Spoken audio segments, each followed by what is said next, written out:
बिस्मिल्लाहिर्रहमानिर्रहीम। लाखों करोड़ों दुरूदो सलाम मोहम्मद मुस्तफ़ा सल्लल्लाहु अलैहि वसल्लम और आले मोहम्मद पर। मैं हूं उमर दराज गोंदल।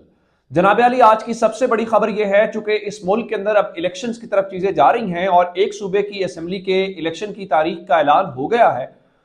दो चीजें इंपॉर्टेंट हैं इसमें।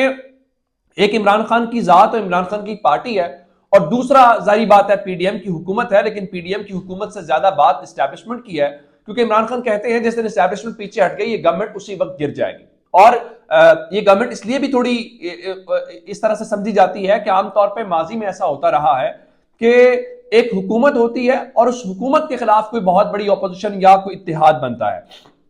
पहली बार ऐसा हो रहा है क्योंकि पॉलिटिकल पार्टी जो ऑपोजिशन के अंदर है उसके खिलाफ कोई इतना बड़ा हुकूमती इत्तेहाद हमें दिखाई दे रहा है। और ऐसे में एस्टैब्लिशमेंट का रोल और एस्टैब्लिशमेंट क्या करिए बड़ा इंपॉर्टेंट है। इमरान खान ने आज उस सिलसिले में कुछ पहल की है और इमरान खान ने कुछ क्लैरिफिकेशंस दी हैं। एक, इमरान खान ने अपनी जात से मुतल्लिक कहा है कि ये सारे जो फ्रॉड किस्म के जाली किस्म के केसेस बनाए जा रहे हैं उनका आप अंदाजा इस बात से कर लीजिए कि आर्मी चीफ जो है वही मेरे खिलाफ कोई केस खुद से निकाल ले जिससे हमें थोड़ा सा अंदाजा हो जाए। दूसरा, उन्होंने कहा कि मेरी एस्टैब्लिशमेंट से कोई लड़ाई नहीं है, मैं मुल्क की बेहतरी के लिए आर्मी चीफ से बात करने के लिए तैयार हूं। उन्होंने कहा अगर आप कोई बात करना ही नहीं चाहता तो इसमें मैं क्या कर सकता हूं। लेकिन एक बात इमरान खान ने वाजे कर दी है, उन्होंने कहा कि अगर किसी का ख्याल है कि मैं घुटने टेक दूंगा या मैं सरेंडर कर दूंगा या पीछे हट जाऊंगा, ये चीज होती हुई दिखाई नहीं दे रही। और इस सिलसिले में उन्होंने एक और जो बात की है, उन्होंने कहा कि ऐसा लगता है कि आर्मी चीफ मुझे अपना दुश्मन समझ रहे हैं। तो मेरे ख्याल से यही वो मिसअंडरस्टैंडिंग्स हैं जो खत्म करने के लिए इमरान खान ये कह रहे हैं कि वो बातचीत करने के लिए तैयार है। दूसरा, इमरान खान ने एक बार फिर ये वाजे किया है कि उन्हें कोई एस्टैब्लिशमेंट की सपोर्ट नहीं चाहिए, कोई मदद नहीं चाहिए। तो उन्होंने कहा है कि हम पीडीएम के अंपायर्स के बावजूद ये इलेक्शन जीतेंगे। और उसके बाद उन्होंने कहा कि उनकी जान को खतरा है और इस सिलसिले में उन्होंने वीडियो रिकॉर्ड की हुई है जो बैरून मुल्क महफूज है। दूसरा, उन्होंने ये कहा कि जनरल बाजवा के आज बाकायदा कोर्ट मार्शल का मुतालबा किया है और जो उन्होंने तकरीर की थी उस सिक्योरिटी कॉन्फ्रेंस के अंदर इस्लामाबाद के अंदर, और उन्होंने रूस की मुखालफत की थी और उनके मुताबिक ये गवर्नमेंट की पॉलिसी के बिल्कुल खिलाफ था। तो इसलिए रूस के मुखालिफ तकरीर करने की वजह से जनरल बाजवा का कोर्ट मार्शल होना चाहिए। ये बहुत बड़ी बातें हैं, पाकिस्तान में कभी इस तरह की चीजें हमने नहीं सुनी कि इस तरह से आर्मी चीफ के बारे में चीजें हों। अच्छा, एक दो चीजें और हैं।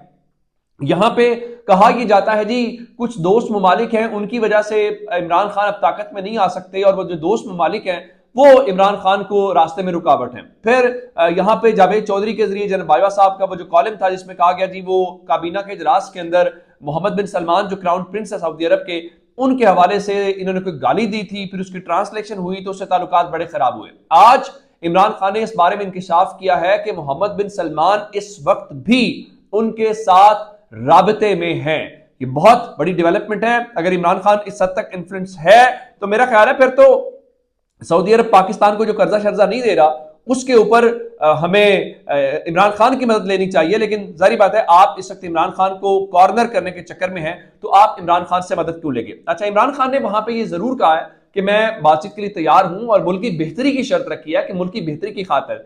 लेकिन उसके फौरन बाद हामिद मीर जैसे लोग जो कह रहे हैं जी इमरान खान का मकसद एस्टैब्लिशमेंट को ब्लैकमेल करना है और पैगाम देना है कि मेरे साथ बात करो, और ये कहा कि जी इमरान खान बुनियादी तौर पर डराने और धमकाने की कोशिश कर रहे हैं। भाई इसमें कौन सी डराने और धमकाने की बात है, ये सादा सी बात है कि अपने आर्मी चीफ से बात करना कौन सी बुरी बात है। और अगर आर्मी चीफ के आसपास या आर्मी चीफ को मिसअंडरस्टैंडिंग्स हैं तो इसमें क्या कबाहत है अगर इमरान खान समझ रहे हैं कि वो दूर हो सकती हैं। अच्छा, अब यहां तक तो बात होगी पहली। दूसरी बात मैं आपको बता देता हूं कि आज वजीर आजम हाउस के अंदर हलचल है और अब इनके पास कोई रास्ता रह नहीं गया। मैं आपको खबर देना चाहता हूं कि वहां पे किन किन की मुलाकात हुई है, कौन से तीन बड़े थे।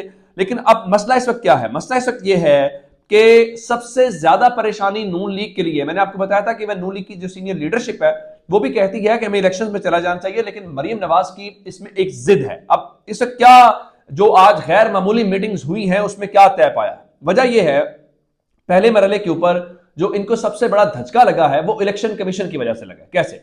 इलेक्शन कमीशन का इनका ख्याल था कि इलेक्शन कमीशन उस फैसले पे स्टैंड लेगा और इलेक्शन कमीशन अमल दरामद नहीं करेगा तो हमारे लिए आसानी हो जाएगी। अब इलेक्शन कमीशन ने उसके ऊपर अमल दरामद कर दिया है, तारीख भी दे दी है, तो इनका ख्याल यह है कि इलेक्शन कमीशन ने अपनी तारीख देकर अपनी तरफ से अपनी जान छुड़ा ली है, अपनी गर्दन महफूज कर ली है। दूसरे नंबर के ऊपर उनके ख्याल में जो पिंडी वाले यानी एस्टैब्लिशमेंट जो है वो अपने सर कोई चीज इस वक्त नहीं लेना चाहती कि जी एस्टैब्लिशमेंट ने इलेक्शन रोक दिया है या उनकी वजह से सारा गड़बड़ हुई है, तो वो जाहिरन कोई चीज नहीं कर रहे। हाँ ये ठीक है, वो पीछे जो भी चीजें चल रही हो, लेकिन जाहिरन हुकूमत जिस तरह से चाहती है कि खुल के, ये वही गवर्नमेंट है जो कहती थी कि एस्टैब्लिशमेंट न्यूट्रल हुई है तो ये बहुत बड़ी बात है, इमरान खान एस्टैब्लिशमेंट को पॉलिटिक्स की तरफ इन्वॉल्व कर रहे हैं, इमरान खान के ऊपर आर्टिकल 6 लगना चाहिए। अच्छा, उसके बाद पीपल्स पार्टी वाले भी खुलकर इलेक्शन की मुखालफत नहीं कर रहे, यानी वो चुप है, जिसका मतलब यह है कि वो कह रहे हैं जी इलेक्शन होता है तो होने दें, नून लीग चाहती है मुखालफत करे। सिर्फ दो जमातें इस वक्त ऐसी हैं जो किसी भी कीमत के ऊपर इलेक्शंस रोकना चाहती हैं, उसमें एक नून लीग है और एक जेयूआईफे है। अब इसके बीच में आज इस्लामाबाद के अंदर कोई एक दो नहीं, ऊपर तले बहुत सारी मीटिंग्स हुई हैं। एक मीटिंग जो है वो 3 बड़ों के दरमियान और एक बच्चा भी शरीक हुआ है। 3 बड़ों में बताया गया है कि शहबाज शरीफ, आसिफ जरदारी और फजलुर रहमान ने वजीर आजम हाउस के अंदर मुलाकात की है और ये जो मौजूदा मुशावरत है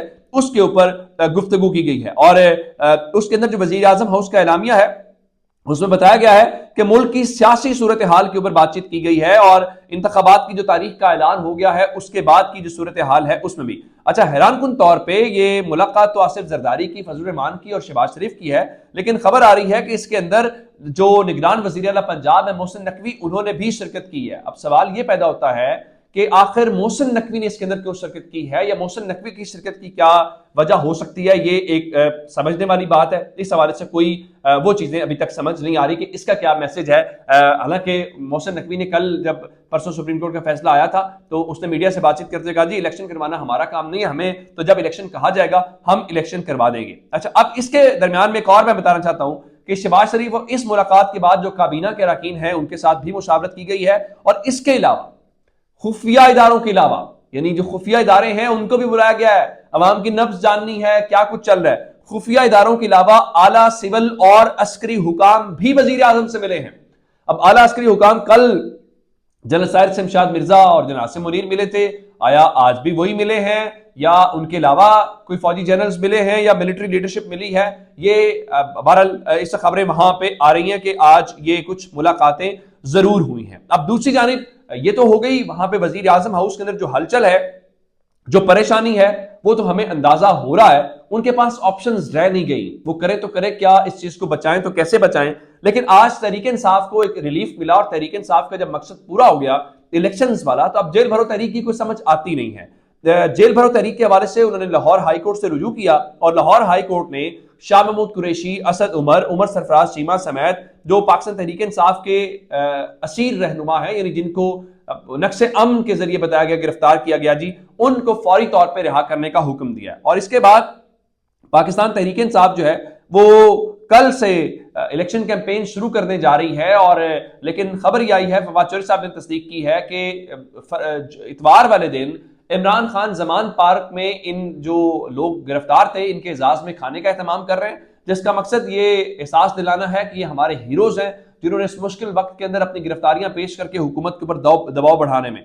तो लाहौर हाई कोर्ट के इस नोटिफिकेशन की मौतली के बाद अब अदालत ने तमाम रहनुमाओं का रिहाई का हुक्म तो दे दिया है, लेकिन ये कब रिहाई हो पाएगी ये अभी कहना कबल वक्त होगा। आज चले नहीं हुई तो कल तो लाजमी हो जाएगी, लेकिन बहरहाल डेवलपमेंट बहुत बड़ी है। उस डेवलपमेंट के बीच में जब इलेक्शन कैंपेन आपने शुरू करनी हो, असद उमर और कुरैशी साहब और बाकी लोग अंदर हो, तो जारी बात है पॉलिटिकल पार्टी को नुकसान हो सकता है, लेकिन अगर वो बाहर आ जाते हैं तो फिर सिनेरियो थोड़ा सा मुख्तलिफ भी हो सकता है। अपना बहुत सारा ख्याल रखिएगा। खुदा हाफिज।